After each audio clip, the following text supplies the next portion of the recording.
Hey everyone, Grant Liffmann here alongside Kurt Helin, and we are here to talk about free agency this offseason, what ended up being an absolutely crazy, insane, probably the most transactions I've ever seen in terms of stars being moved.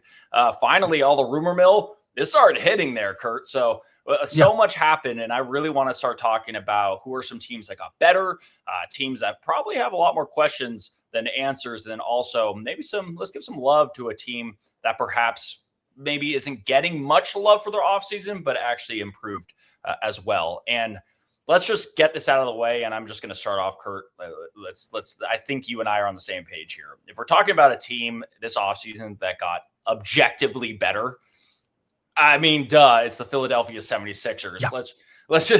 I'm just going to set the stage here for a second. We have Jaylen Brown replacing Paul George. We have LeBron James replacing Kelly Oubre.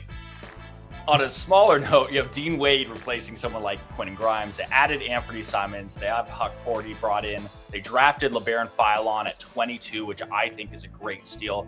And you add all that plus just their front office, and I think this had a lot to do with their offseason, got upgraded. You have Bob Myers and Mike Gansey there now too. So all in all, it's hard to say anyone but the Sixers. What are your thoughts?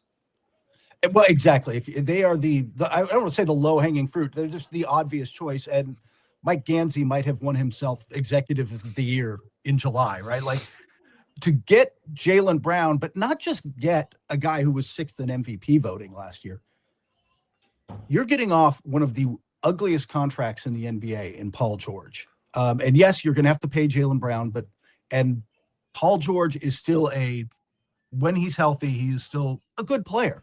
Like he is still brings some value, but not nearly what Jaylen Brown did. And you add that with, like you said, LeBron on a minimum, kind of being the glue now, who can bring a lot of this stuff together.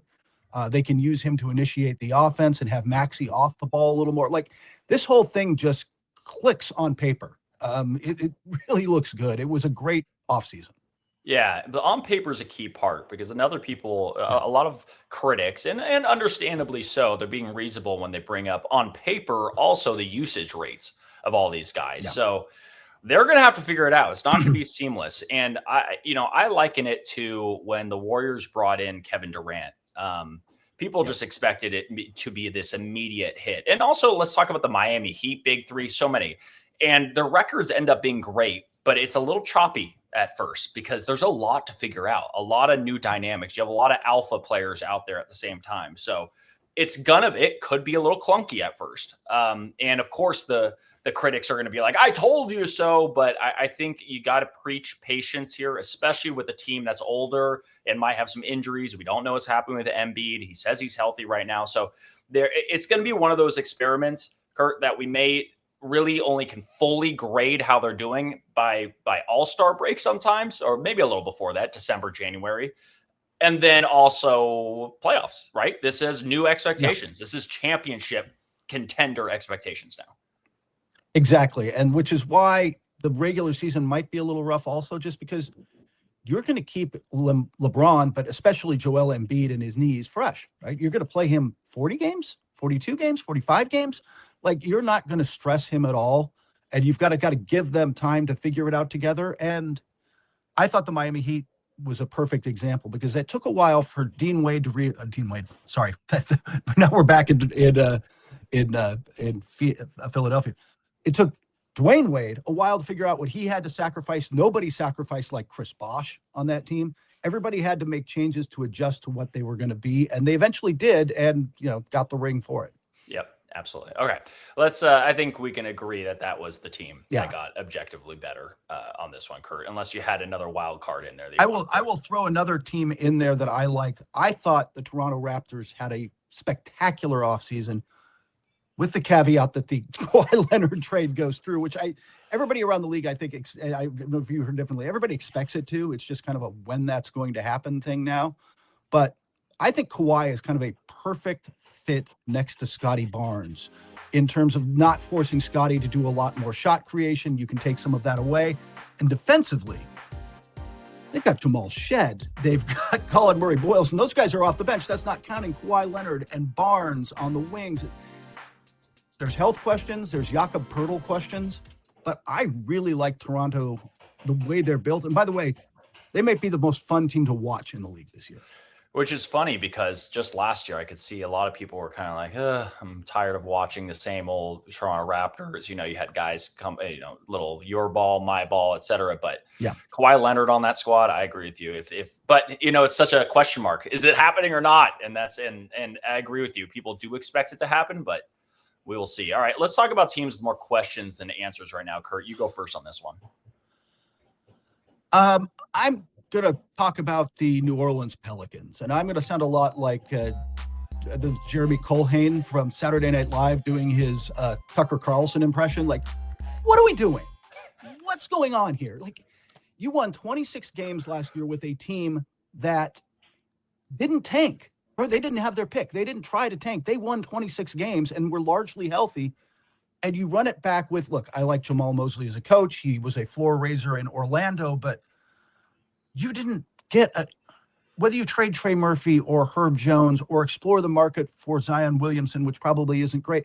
You've got to do something. You're just running it back with a 26-win team makes no sense to me.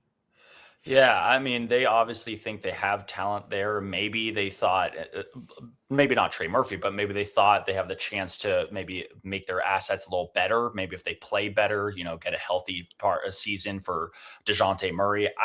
I'm with you. I don't fully understand the plan, but apparently their plan is to see what they got with Jamal Mosley as coach. So I guess we'll find out what their plan is. So a lot of questions right there. I agree with Kurt.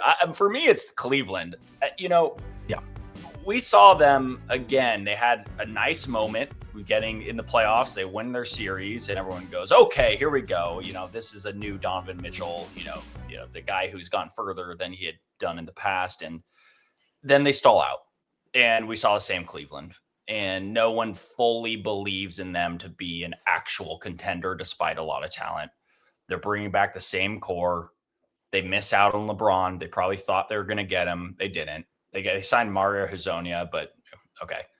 But they lose Dean Wade, who is their best perimeter defender. You put him with Evan Mobley and Jared Allen. That was a formidable defense. Without him, I think people are kind of sleeping on how much he meant to that defense, especially his on-off numbers. Keon Ellis didn't play much for them, but I thought he might have, should have. He's gone. But the point is that they didn't improve the roster. They kind of just are running it back again. And at some point, just got to go, when is it answers and not questions? When do we say, like, we kind of know what we got here versus just always wondering what's next for this team? Kurt, do you have any thoughts on that? No, it's exactly.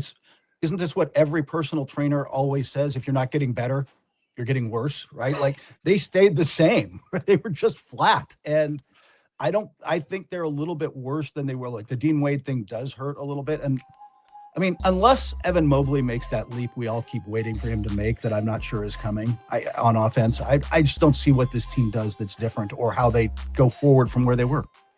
Yeah. All right, let's get away from those question marks. Let's go to a team that didn't maybe get enough praise. And I want to give some love to the Phoenix Suns here. And this may shock some people because the biggest move they technically made was the trade that they did with Miles Bridges. And to be clear, I actually don't necessarily love that trade. I'm like, I'm so. I want to see how it plays out. I'm not going to give, great thumbs up or grades to that. So you're like, well, then what are you praising about? Because I actually thought they crushed it on free agency and their signings and extensions. The numbers they got across the board are so incredibly reasonable for a team that just either kept their depth or added depth. Colin Gillespie at 4 for 48 is an absolute steal. I'm obsessed with him, his play, what he brings to a team. 4 for 48 is great. Mark Williams at 3 for 38 is another great deal for a young center. As we just saw, the center market was crazy. Jordan Goodwin was a really impressive X factor for this team. 3 for 19 for him. How about Luke Kennard, 2 for 12? You're talking about the best shooter, spot up shooter in the NBA right now. That may have been the best deal of the summer. Yeah. And then you even, as I know this is under the radar, but it's even like Pat Spencer, they just bring him in, just kind of slide him in, and he brings some more culture and toughness. And I thought they crushed it with all those moves. For a team like the Suns, who are strapped for assets, don't have this, don't have that. Money's an issue. You have to win the margins. You have to win the margins and do the small things that helps you boost a little bit further. And I love all those moves. I truly think they deserve a ton of praise for that. Again, I'm jury's out on the Miles Bridges one. I'm not sure about that, but those I want to give some love to. Yeah, jury's not out for me on that. I hate the Miles Bridges trade. Like, it's an unprotected first. Like, that was just way too much to give up for a good four and a position of need for them. But like, I just thought they overpaid. Especially, we'll see what the extension looks like when that comes through. But like, I'm not sold on that. But I do agree with you that outside of that trade, I thought they were fantastic. I thought they had a really good summer. The team I thought had a really excellent summer, kind of under the radar, was the Atlanta Hawks. They added Lou Dort, which, I mean, their defense now, they're going to start Dyson Daniels and Nikhil Walker-Alexander, and then have Lou Dort come in off the bench behind them, or they can try to play those three together in certain situations. It's going to be crazy. They picked up Aaron Wiggins and Devin Carter for basically nothing. Like, just they got them pretty cheaply. And CJ McCollum on a 1-year deal is a good signing. Yeah, it's a fair amount of money, but like, it's a 1-year deal for a guy who played well for you in the postseason last year. I really like the direction that team is headed and kind of where they've got what they did this summer to kind of bolster everything around Johnson. Yeah. And then don't forget Kingston Flemings and the draft that they had, like Ejiofor, and it's just, I really like the moves they made. I'm a huge Aaron Wiggins fan, so that for me was like, when I saw that, I was like, oh, nice move. But I agree. I think the Hawks are just slowly chipping away, getting a little better. So I agree with you there. But there's a lot of question marks at some point. There's teams like the Lakers. We'll just have to see how it plays out. Their offseason, there's so many questions. I know a lot of people are like, you didn't say Golden State for question marks. And at some point it's like, no, we know the answer. We don't have any question marks there. We know the answer. They didn't get much better. So much we'll have to break down as the season goes along. But that's Kurt. I'm Grant. Thanks for joining. Hit subscribe for more news, highlights, and analysis from the NBA on NBC.